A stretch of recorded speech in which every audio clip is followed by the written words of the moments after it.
Get ready for the next battle.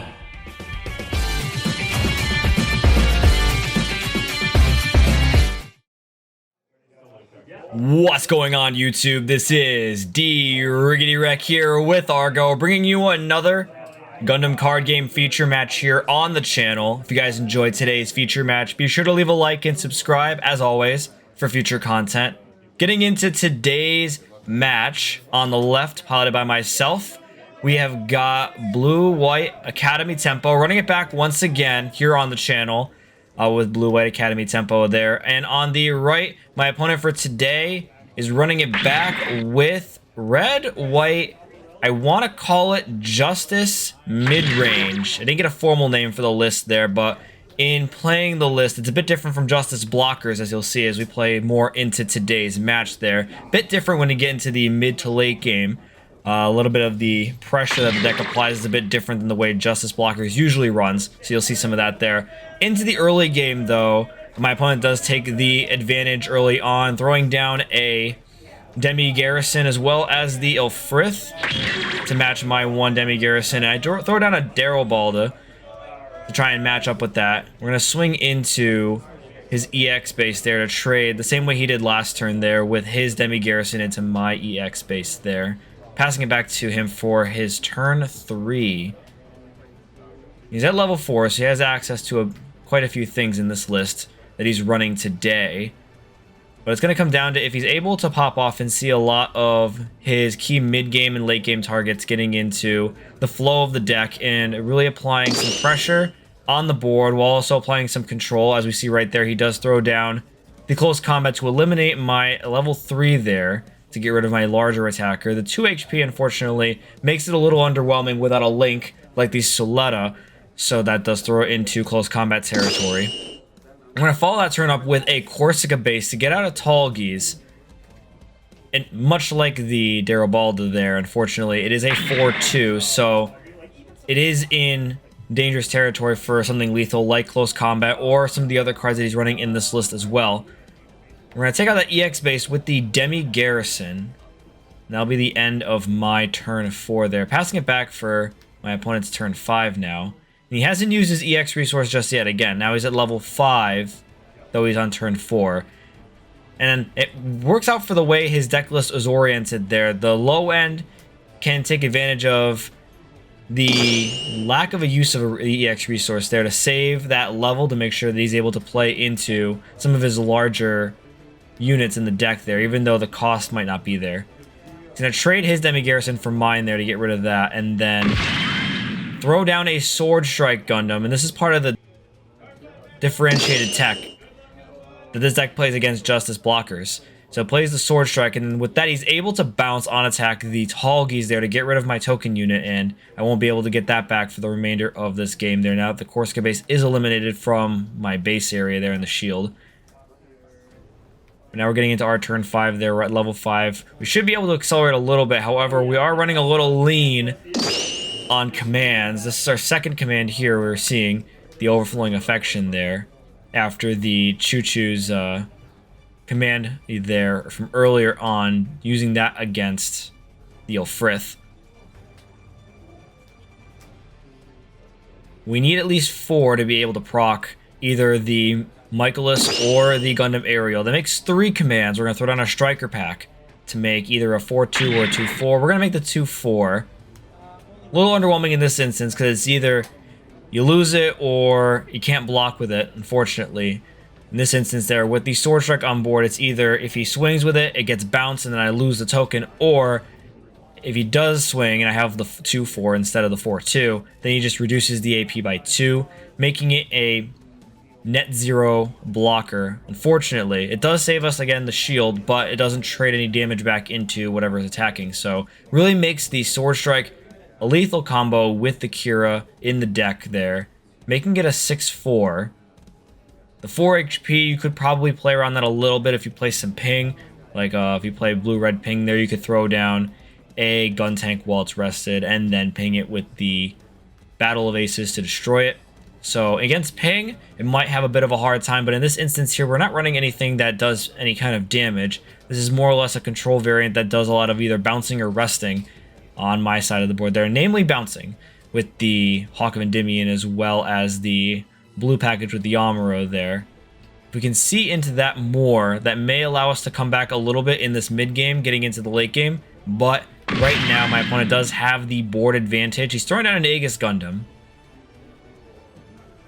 And I do see the Athrun in his hand. I'm not sure if he's going to want to link it this turn or if he's going to hold off. He is going to pass on linking it, which is perfectly fine. The Aegis Gundam Mobile Armor Mode does have the 4 HP. It protects it against most situational attacks outside of, say, an Ale Strike with the link that does bounce a 4 HP or lower unit on the board back to the hand. But in this instance, we're not running that variant of the deck, so unfortunately, we're not going to have a way to get around that at the moment. We're going to throw down a Michaelis, and again, we're still short the 1 command to make it a +1/+1. We're going to throw the Suletta on it to make it a 4/5. And he'll be able to swing this turn, and then with the Suletta, be able to untap 1 resource, giving us something back in this turn to be able to extend on some of our plays a little bit there. Evening us out to 4 untapped resources. We're going to see if our opponent wants to do anything. We're going to swing it at shield here. And he is going to take it and burst check a Battle of Aces. Really solid burst check there. It's going to ping the launcher strike for 2, and then that does put it in unfortunate territory against my opponent's sword strike there. However, we're going to follow that up with a RX-78 from the set with the Amuro to link. That's going to give us the draw since we have 2 additional units on the board outside of himself. Plus the rest, we're going to rest the Ilfrith. We're going to trade blocker for blocker. We're going to get rid of our launcher strike here in this instance to get rid of his Ilfrith. We do need to get rid of that sword strike there.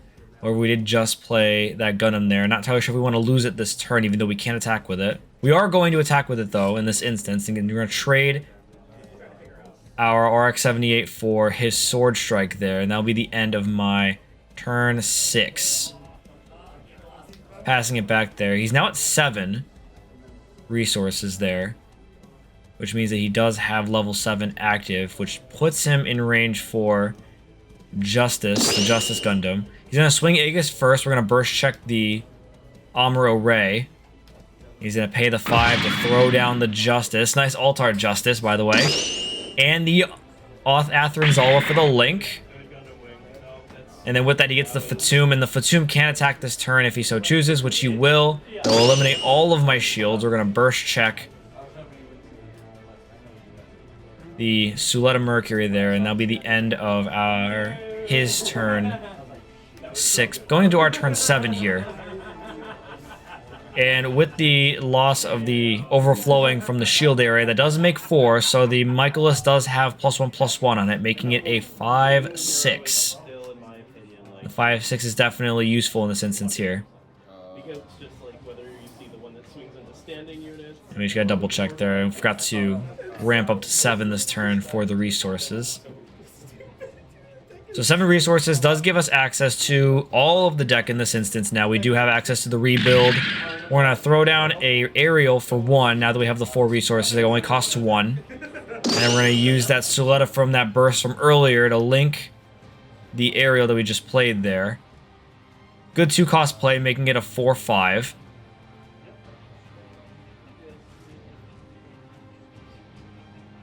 Gonna come down to the contemplation. Do we want to get rid of the Aegis here, or do we want to try and ping the Justice? We're gonna get rid of the Aegis. It's gonna put 1 damage counter back on the aerial. We do untap the 1 from the Suletta Mercury there. It's gonna give us 6 untapped resources to maybe extend a little bit this turn. I do see a good chunk of cards that we could throw down, but unfortunately, again, we don't have the shield at the moment. So if he's able to swing, and I don't have a way to stop him, then unfortunately that is the game going into that next turn there. So we got to really pan out how we're going to set up our board here and then try and survive into next turn.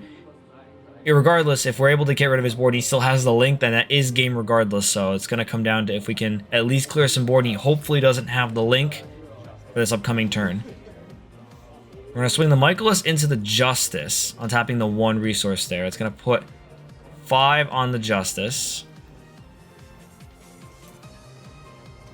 Be a really good time for a close combat. Unfortunately, not playing red. We are going to throw down a G-Fighter. We're going to trade the G-Fighter with the link from the Amuro there into the Justice. We're going to throw down a Ferrect and then pass the turn. He does have the Fatum up there. I do see the Choo-Choos though. So if we are going to survive this and he does swing with the Fatum, he's going to swing with the Fatum first. We're going to counter that with the Choo-Choo there to reduce its AP by 2 to make it a 0 to deal no damage, and then preventing the attack from going through for game. Saving us in this one instance there, but if he does have the link again, that will be the game here. He throws down another Justice Gundam. It's going to come down to if he has the Athrun or not. Regardless of the Athrun, though, he will get the second copy of the Fatum on deploy, giving him another unit that can attack next turn. And he's going to follow that up with an Aegis Gundam Mobile Armor mode there to give him 3 bodies, and that'll be the end of his turn 7 there, passing it back to us. Really unfortunate situation for us to be in at the moment. We only have 2 cards in hand to make any real plays. It's going to come down to what we can maybe fetch back. I did see that we drew the rebuild, so the rebuild with the Suletta there is going to maybe give us an opportunity to fetch something back, draw some cards, and then maybe play out a bit further. We're going to throw down that rebuild with the Suletta link there. It's going to come down to our choice on fetching here. We're going to refetch the Overflowing Affection.